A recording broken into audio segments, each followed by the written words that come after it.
Cutting കണ്ടില്ല നിങ്ങള്? ഇത് ഷോപ്പിന്റെ ഉദ്ഘാടനം ഒന്നുമല്ല.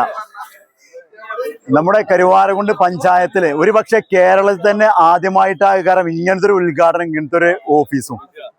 നമ്മുടെ കരുവാരകുണ്ട് പഞ്ചായത്തില് അയ്യപ്പൻകാവ് വാർഡില് പ്രകടന പത്രികയിൽ ഒരുപാട് കാര്യങ്ങൾ പറഞ്ഞില്ല. അതിൽ ഒന്നാമത്തെ ഒരു സംഭവമാണ് ഒരു ഓഫീസ് എന്നുള്ളത്. അതായത് മൂപ്പര് ഓഫീസ് നിൽക്കും, മെമ്പറെ തെരഞ്ഞ് നടക്കണ്ട എന്നുള്ളൊരു വാക്ക് പറഞ്ഞിരുന്നു. പൊതുവെ സോഷ്യൽ മീഡിയയിലൂടെയൊക്കെ പറഞ്ഞിരുന്നു അയ്യപ്പൻകാവ് വാർഡില് നമ്മുടെ മാഷ് നൗഷാദ് ഗുരുക്കള് ജയിച്ചു കഴിഞ്ഞാല് അദ്ദേഹത്തെ കിട്ടൂലെന്ന് വരെ പറഞ്ഞിരുന്നു. പക്ഷെ അങ്ങനത്തെ ഒരു കാര്യങ്ങളൊക്കെ തെറ്റിച്ചിട്ട് ഇപ്പൊ എന്താ വെച്ചാല് കരുവാരകുണ്ട് പഞ്ചായത്തിൽ ഏതായാലും ആദ്യമായിട്ടാണ്, നമ്മുടെ ചുറ്റുപാട് മലപ്പുറം ജില്ലയിൽ തന്നെ എന്തായാലും ആദ്യമായിട്ടാണെന്നുള്ള കാര്യം ഉറപ്പാണ്. പക്ഷെ കേരളത്തിൽ ഒരു പക്ഷെ ആദ്യമായിട്ടായിരിക്കാം ഇങ്ങനത്തെ ഒരു വാർഡ് മെമ്പർക്ക് ഒരു ഓഫീസിന്റെ ഉദ്ഘാടനം. ഒരുപാട് ആളുകളുണ്ട്, MLA ഓഫീസ് ഉദ്ഘാടനം നമ്മൾ കണ്ടിരിക്കണേ, MP ഓഫീസ് ഉദ്ഘാടനം നമ്മൾ കണ്ടിരിക്കണേ. പക്ഷെ ഒരു വാർഡ് മെമ്പറെ ഓഫീസ്, അത് വാർഡ് മെമ്പർക്കായിട്ടുള്ള ഓഫീസ്, അത് വാർഡത്തെ ആളുകൾക്ക് ഫ്രീ ആയിട്ട് സേവനങ്ങൾ മുന്നോട്ട് പോകാനൊരു ഓഫീസ് തുടങ്ങുക എന്ന് പറയുമ്പോൾ ഒരു സംഭവം തന്നെയാണ്. ഒരുപാട് ആളുകൾ പങ്കെടുത്ത ചടങ്ങാണ്. കരുവാരകുണ്ട് ഗ്രാമപഞ്ചായത്ത് ഇപ്പോഴത്തെ പുതിയ പ്രസിഡന്റ് ഉണ്ണിൻകുട്ടി സാഹിബ്, അതുപോലെ തന്നെ മുൻ പഞ്ചായത്ത് പ്രസിഡന്റ്മാരായ മുഹമ്മദ് മാഷുണ്ട്, അതുപോലെ തന്നെ നമ്മുടെ ആബിദ് അലി ഉണ്ട്, അതുപോലെ തന്നെ മുൻ വാർഡ് മെമ്പർ IT സാജിദ, ഒരുപാട് നേതാക്കന്മാർ, ആളുകൾ, വാർഡത്തെ പ്രതിനിധികൾ, ജനങ്ങളൊക്കെ കൂടി തന്ന ഒരുപാട് അതിമനോഹരമായ വ്യത്യസ്തമായ ചടങ്ങാണ്. എന്നാലും അതിലൊരുപാട് കാര്യങ്ങൾ പറയുന്നുണ്ട്. എന്തിനാണ് ഈ ഓഫീസ്, എങ്ങനെ എന്നുള്ള കാര്യങ്ങൾ അവർ തന്നെ പറയട്ടെ. എന്തായാലും നമുക്ക് ആ വീഡിയോ തെരഞ്ഞെടുപ്പ് സമയത്ത് നമ്മൾ പറഞ്ഞിട്ടുള്ള പ്രധാനപ്പെട്ട ഒരു കാര്യമായിരുന്നു നമ്മുടെ വാർഡിലെ ജനങ്ങളുടെ സൗകര്യാർത്ഥം വാർഡിൽ തന്നെ ഒരു ഓഫീസ് തുറക്കുമെന്നും ഈ ഓഫീസിൽ ജനങ്ങൾക്ക് ആവശ്യമായ എല്ലാ സേവനങ്ങളും സൗജന്യമായി ലഭ്യമാക്കുമെന്നുള്ളത്. നമുക്കറിയാം, വിവിധ ആവശ്യങ്ങൾക്ക് വേണ്ടി പഞ്ചായത്ത് ഓഫീസ്, അതുപോലെ തന്നെ വില്ലേജ് ഓഫീസ്, അക്ഷയ ഓഫീസ് തുടങ്ങിയ സ്ഥലങ്ങളിൽ നിരന്തരമായി കയറി ഇറങ്ങേണ്ട ആവശ്യം നാട്ടുകാർക്കുണ്ട്. പ്രത്യേകിച്ച് SAR പോലുള്ള കാര്യങ്ങൾ, അതിൻ്റെ അടുത്ത ഘട്ടം അപേക്ഷ നൽകലും, പുതിയ വോട്ടർമാരെ ചേർക്കലും, അതുപോലെ തന്നെ പെൻഷന്, അതുപോലെ ഒട്ടനവധി കാര്യങ്ങൾ. നമ്മുടെ ഈ ഒരു കേന്ദ്രത്തിൽ വെച്ച് ആധാർ കാർഡിന്റെ സേവനങ്ങളല്ലാത്ത എല്ലാ സേവനങ്ങളും, അക്ഷയ നൽകുന്ന മുഴുവൻ സേവനങ്ങളും ഇവിടെ സൗജന്യമായി നൽകുവാൻ നമുക്ക് സാധിക്കും. അതുകൊണ്ട് തന്നെ തിരക്കിലേക്ക് പോകാതെ, ജനങ്ങളെ ബുദ്ധിമുട്ടിക്കാതെ നമ്മുടെ നാട്ടിൽ എല്ലാ ദിവസവും രാവിലെ 9 മണി മുതൽ 5 മണി വരെ നമ്മുടെ സ്റ്റാഫ് എല്ലാ സൗകര്യങ്ങളും ചെയ്തു കൊടുക്കുന്നുണ്ട്. അതിന്റെ പ്രിന്റ് ഉൾപ്പെടെ എല്ലാ കാര്യങ്ങളും സൗജന്യമായിട്ടാണ് ചെയ്തു കൊടുക്കുന്നത്. ഇത് ജനങ്ങൾക്ക് വേണ്ടിയുള്ളൊരു സേവനമാണ്. അതുകൊണ്ട് തന്നെ എല്ലാവരുടെയും സഹകരണം നമുക്കറിയാം. ഇപ്പൊ കഴിഞ്ഞ പഞ്ചായത്ത് തെരഞ്ഞെടുപ്പിൽ ഇന്നലെ പ്രസിഡന്റായി, വൈസ് പ്രസിഡന്റായും ഞങ്ങൾ ചുമതല ഏറ്റ്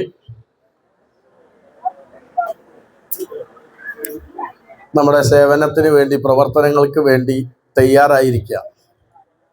നിങ്ങളെല്ലാവരും വോട്ട് ചെയ്ത് ഞങ്ങളെയൊക്കെ ജയിപ്പിച്ച് പഞ്ചായത്തിൽ മെമ്പർമാരാക്കി ഈ അയ്യപ്പൻകാവ് വാർഡിൽ ഈ എന്താണോ ഒരു മെമ്പറെ തിരഞ്ഞെടുത്തുകൊണ്ട് ഉദ്ദേശിക്കുന്നത്, എന്താണോ ഗ്രാമപഞ്ചായത്തിൽ നിന്ന് നിങ്ങൾ പ്രതീക്ഷിക്കുന്നത്, അത് ഈ രാജ്യത്തെ ഏറ്റവും നിർധനരായ, നിലാരംബരായ, സാധുക്കളായ ഈ രാജ്യത്തെ മുഴുവൻ ജനങ്ങളുടെയും, അതുപോലെ കൃഷിക്കാരുടെയും എല്ലാ വിഭാഗം ജനങ്ങളുടെയും സേവനമാണ് പഞ്ചായത്ത് തലത്തിൽ നമുക്ക് ചെയ്യാനുള്ളത്. അതിന് മെമ്പർ നിരന്തരം പ്രവർത്തിക്കേണ്ടതുണ്ട്. ജനങ്ങൾക്ക് നിത്യേന മെമ്പറെ കാണേണ്ട ആവശ്യങ്ങളുണ്ട്. ഇപ്പോൾ തന്നെ ഞാനിപ്പോൾ അല്പം ഇങ്ങോട്ട് വരാൻ വൈകിയത് വിവിധ ആവശ്യങ്ങളുമായി വീട്ടിൽ ആളുകൾ വന്നിരുന്നു രാവിലെ. അവരുമായി സംസാരിച്ചതാണ് വരാൻ വൈകാൻ കാരണം. അപ്പോൾ ആളുകളുടെ നിരന്തര വിഷയമാണ് ഒരു ഗ്രാമപഞ്ചായത്ത് എന്ന് പറയുമ്പോൾ. ഗ്രാമപഞ്ചായത്തിൻ്റെ ആവശ്യങ്ങൾ എന്ന് പറയുന്നത് നിത്യവും ജനങ്ങളെ ബാധിക്കുന്ന, നിത്യജീവിതത്തിൽ ബാധിക്കുന്ന വിവിധ ആവശ്യങ്ങളാണ്. ഒരു വീട് വെക്കണമെങ്കിൽ ആദ്യം നമ്മുടെ സ്ഥലത്ത് കുറ്റി അടിക്കുന്നതിന് മുമ്പ് പെർമിറ്റ് എടുക്കണം. പെർമിറ്റ് എടുത്ത് വീട് വെച്ചാൽ പിന്നെ നമ്പർ ഇടണം. അതുപോലെ തുടങ്ങി എല്ലാ കാര്യങ്ങൾക്കും ഇന്ന് മെമ്പറും പഞ്ചായത്തും ആവശ്യമാണ്. ആ സമയത്താണ് ഇവിടെ അയ്യപ്പൻകാവ് വാർഡ് മെമ്പറിൻ്റെ സഹപ്രവർത്തകൻ നൗഷാദ് അലി കുരിക്കൽ നിങ്ങളോട് തെരഞ്ഞെടുപ്പ് സമയത്ത് പറഞ്ഞിരുന്നു, മെമ്പറെ നിങ്ങൾ എവിടെയും തെരഞ്ഞു നടക്കേണ്ടി വരില്ല, മെമ്പർക്കൊരു ആസ്ഥാനം ഉണ്ടാകും, അവിടെ ആളുണ്ടാകും, അവിടെ വന്നാൽ നിങ്ങൾക്ക് കിട്ടേണ്ട എല്ലാ സേവനങ്ങളും അവിടെ നിന്ന് ലഭ്യമാകും എന്ന് ആദ്യം തന്നെ അദ്ദേഹം പ്രഖ്യാപിച്ചാണ് തെരഞ്ഞെടുപ്പ് പ്രവർത്തനത്തിനിറങ്ങിയത്. അത് ഒന്നാമതായി ഇന്നിവിടെ പൂർത്തീകരിച്ചു എന്ന സന്തോഷം അറിയിക്കുന്നതിൽ എനിക്ക് വളരെയധികം സന്തോഷമുണ്ട്. ആ വാഗ്ദാനം പാലിച്ചുകൊണ്ട് ഒരു ഓഫീസ് ഇവിടെ പ്രവർത്തനം ആരംഭിച്ചിരിക്കുക. ഇതിലാദ്യമായി എനിക്ക് പറയാനുള്ളത്, ഇപ്പോൾ സർക്കാരിൻ്റെ സ്ത്രീകൾക്കുള്ള സ്ത്രീ സുരക്ഷാ പദ്ധതിയുടെ ഭാഗമായി 1000 രൂപ നൽകുന്നതിന് സർക്കാരിൻ്റെ ഭാഗത്ത് നിന്ന് പ്രതിപക്ഷവും സർക്കാരും എല്ലാവരും ഐക്യകണ്ഠേന ഒരുമിച്ചെടുത്ത ഒരു തീരുമാനത്തിൻ്റെ അടിസ്ഥാനത്തിൽ അത് നടപ്പായിക്കൊണ്ടിരിക്കുകയാണ്. അതിനുള്ള അപേക്ഷ നൽകുന്നത് നമ്മുടെ അക്ഷയയിലൂടെയാണ്. അപ്പോൾ അക്ഷയയിലേക്ക് അതിന് അപേക്ഷ കൊടുക്കാൻ പോകുന്ന ഇവിടുന്ന് 35 വയസ്സിൻ്റെയും 60 വയസ്സിൻ്റെയും ഇടയിലുള്ള കുടുംബനാഥയായിട്ടുള്ള സ്ത്രീകൾക്ക്, അതുപോലെ ചുവപ്പ് കാർഡും മഞ്ഞ കാർഡുമുള്ള ആളുകൾക്കാണ് അത് ആനുകൂല്യം നൽകുന്നത്. അതുമായി ബന്ധപ്പെട്ട് നിങ്ങളൊക്കെ അക്ഷയയിലൂടെ ആ അപേക്ഷ നൽകാൻ വേണ്ട കാര്യങ്ങൾ ചെയ്യണം.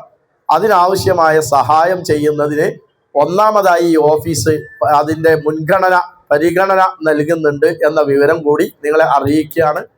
ഒരു ചെറുപ്പക്കാരൻ എന്നുള്ള നിലക്ക് വാർഡിൽ മാത്രമല്ല കരുവാരകുണ്ട് പഞ്ചായത്തിലെ തന്നെ വികസന കാര്യങ്ങൾക്ക് നേതൃത്വം കൊടുക്കാൻ ബഹുമാനപ്പെട്ട ഉണ്ണിയൻകുട്ടി പ്രസിഡന്റായ ഉണ്ണിയൻകുട്ടി സാഹിബിനോട് ഒപ്പം നിന്നുകൊണ്ട് പ്രവർത്തിക്കാൻ കഴിവുള്ള ഊർജ്ജസ്വലനായ ഒരു മെമ്പറാണ്. അദ്ദേഹത്തിൻ്റെ എല്ലാ നല്ല പ്രവർത്തനങ്ങൾക്കും ഈ നാട്ടിലെ എല്ലാവരും എല്ലാവിധത്തിലുള്ള സഹായങ്ങളും സഹകരണങ്ങളും ഉണ്ടാവണം. പഞ്ചായത്ത് ബോർഡിനെ നമുക്ക് ഏറ്റവും മികച്ച ഒരു പഞ്ചായത്താക്കി മാറ്റുന്നതോടൊപ്പം കരുവാരകുണ്ട് പഞ്ചായത്തിലെ ഏറ്റവും നല്ല വാർഡായി അയ്യപ്പൻകാവ് വാർഡിനെ മാറ്റിയെടുക്കാനുള്ള ശ്രമത്തിൽ നിങ്ങളുടെ എല്ലാവരുടെയും പിന്തുണയും സഹായവും ഉണ്ടാവണമെന്ന് അപേക്ഷിച്ചുകൊണ്ട് അഭ്യർത്ഥിക്കുന്നു. എൻ്റെ ഒരു അറിവിലാണെങ്കിൽ ലോകത്ത് ആദ്യമായിട്ടായിരിക്കും ഒരു പഞ്ചായത്ത് മെമ്പർക്ക് ഒരു ഓഫീസ്. എനിക്ക് കേട്ടറിവില്ലത്. ഇത് ഈ കാലഘട്ടത്തിൽ ഇപ്പം ഞാനൊക്കെ ഫസ്റ്റിലൊക്കെ മെമ്പറായ കാലത്ത് വീട്ടിലാണ് അപേക്ഷയ്ക്കുള്ളത് വന്നിരുന്നത്. അന്ന് വീട്ടിൽ പോയി ഞാൻ അവിടെ അപേക്ഷ എഴുതി പഞ്ചായത്ത് പോയി സാധ്യതയൊക്കെ ഉണ്ടെന്ന് ഞങ്ങൾ വീട്ടിൽ കൊടുന്നു കൊടുക്കലാണ്. പക്ഷെ ഇത് എന്താ അവിടെ സംഭവിച്ചത്? ഇപ്പൊ ഒക്കെ ഓൺലൈനാണ് അല്ലേ? ഒന്നെങ്കിൽ നമ്മൾ അക്ഷയിൽ പോകണം, അല്ലെങ്കിൽ വേറെ സേവകേന്ദ്രങ്ങൾ പോകണം. ഇതൊരു വിരൽത്തുമ്പോൾ നിങ്ങളെ മുമ്പിലേക്ക് ഒന്ന് കാണും. 5 കുടുംബങ്ങളിലാണ് ഞാൻ പങ്കെടുത്തത്. ആ 5 കുടുംബങ്ങളും ഒരു മെമ്പർ എന്താണെന്നുള്ളത് വളരെ പഠിച്ചിട്ടാണ് അദ്ദേഹം പറഞ്ഞത്. ഞാൻ അതേ പറഞ്ഞത് ഒരു മെമ്പർ ആയി കഴിഞ്ഞിട്ടുണ്ടെന്ന് ഓരോ കുടുംബത്തിൽ ഞാൻ പറഞ്ഞതാണ്. മെമ്പർ ആയി കഴിഞ്ഞിട്ടുണ്ട്. ഇവിടെ അയ്യപ്പൻകാരും ഭാഗ്യവാന്മാരാണ്. എല്ലാ അപേക്ഷകളും ഇപ്പൊ പഞ്ചായത്ത് വിവിധ ആനുകൂല്യങ്ങളുള്ള അപേക്ഷകൾ ഉണ്ടാവും, ഒരുപാട് അപേക്ഷകൾ ഉണ്ടാവും. അതൊക്കെ ഇവിടെ വന്ന് നിങ്ങൾ ഈ സെൻട്രൽ ഓഫീസ് തുറന്ന് നിങ്ങളെ മുമ്പിലേക്ക് എത്തിച്ചാന്ന് പറഞ്ഞത് ഇത് മറ്റുള്ള 23 മെമ്പർമാർ എന്ത് ചെയ്യുന്ന ആശങ്കയിലാണ് ഇപ്പൊ ഞങ്ങള് മുസ്ലിം ലീഗ് കമ്മിറ്റി, കോൺഗ്രസ് കമ്മിറ്റി. കാരണം ഈ മറ്റുള്ളവരെ ആശ്രയിക്കേണ്ട ആവശ്യമില്ലാത്ത ഒരു കാലഘട്ടം അപ്പത്. അപ്പൊ ഇതുപോലെയുള്ള സെന്ററുകൾ ഇപ്പൊ മെമ്പറുടെ നേതൃത്വത്തിലാകുമ്പോൾ കുറച്ചും കൂടി ഇതിനോടൊരു ഇടപെടലുകൾ നടക്കും. പഞ്ചായത്തിന്റെ ഒരു അപേക്ഷ ഉണ്ടെങ്കിൽ, ഒരു പെർമിറ്റിന്റെ അപേക്ഷ ഉണ്ടെങ്കിൽ ഇവിടെ വന്ന് ചെയ്യാൻ പറ്റും. അവിടെ പഞ്ചായത്ത് പോയി നിൽക്കേണ്ട ആവശ്യമില്ല. പിന്നെ മെമ്പർ അതുമായി ബന്ധപ്പെട്ടുകൊണ്ട് ഒരു ഫോളോഅപ്പ് നടത്തിയാൽ നമ്മളെ വീട്ടിൽ വന്ന ഉദ്യോഗസ്ഥർ വന്ന് അവരെ പരിശോധനയും കഴിഞ്ഞാൽ നമുക്ക് ഇവിടെ തന്നെ അതിന്റെ സർട്ടിഫിക്കറ്റ്, പെർമിറ്റ് പ്രിന്റ് എടുക്കാൻ പറ്റുന്ന സാഹചര്യം ഇന്ന് നാട്ടിലുള്ളത്. അപ്പോൾ ഇത്തരം സൗകര്യങ്ങൾ ഇതൊക്കെ കണ്ട് അതിനൊക്കെ സഹായിക്കാൻ പറ്റുന്ന ഒരു മെമ്പറാണ് ബഹുമാനപ്പെട്ട നമ്മളെ നൗഷാദ് അലി കുരിക്കൾ. ഏതായാലും അദ്ദേഹത്തിന്റെ കാഴ്ചപ്പാടിനനുസരിച്ച് നമുക്കറിയാം ഇന്ന് ഒരുപാട് ചെയ്യാണ്ട്, ഒരുപാട് കാര്യങ്ങൾ ഇതുപോലെ ബന്ധപ്പെട്ട് ഒരു വാർഡിനെ ഇതൊരു മാതൃകാ വാർഡായി, കരുവാരകുണ്ടിൽ ഒരു മാതൃകാ വാർഡായി മാറുമെന്ന കാര്യത്തിൽ ഒരു സംശയവും വേണ്ട. പ്രസിഡന്റ് സ്ഥാനം ഉണ്ണിയൻകുട്ടി ഏറ്റെടുത്തത്, അതുപോലെ വൈസ് പ്രസിഡന്റ് സ്ഥാനം അത് കഴിഞ്ഞതിൻ്റെ പിറ്റേന്ന് തന്നെയാണ് നൗഷാദ് ഇവിടെ ഓഫീസ് ഉദ്ഘാടനം ചെയ്തത്. കഴിഞ്ഞ കാലങ്ങളിലൊന്നും ഇല്ലാത്ത ഒരു അനുഭവമാണ് ഇത്. സാധാരണ ഒരു MLA-മാർക്കൊക്കെയാണ് ഓഫീസ് ഉണ്ടായത്. അപ്പം നൗഷാദ് മുന്നിലാണ് ഓരോ കാര്യത്തിലും. അതുപോലെ ഇപ്പം ഇവിടെ ഓഫീസിലെ സഹായങ്ങൾ എല്ലാം ഇന്ന് ഓൺലൈൻ സംവിധാനത്തിലൂടെയാണ് നടക്കുന്നത്. എന്തായാലും ഇനിയും ഒരുപാട് ആളുകൾ ആശംസയും കാര്യങ്ങളൊക്കെ പറഞ്ഞിട്ടുണ്ട്. അത് ഞാൻ ഫുള്ള് ഇതിൽ ഉൾപ്പെടുത്തുന്നില്ല. അപ്പോൾ ഇനിയും അയ്യപ്പൻകാവ് വാർഡ് ഇനിയും വികസനങ്ങൾ ഇതുപോലത്തെ പരിപാടികൾ വരട്ടെ. എന്തെങ്കിലും കിട്ടിയാലും വിവരങ്ങളൊക്കെ ഉണ്ടെങ്കിൽ ഞാൻ നിങ്ങളുമായി പങ്കുവെക്കാം. വീണ്ടും അടുത്ത വീഡിയോയിൽ.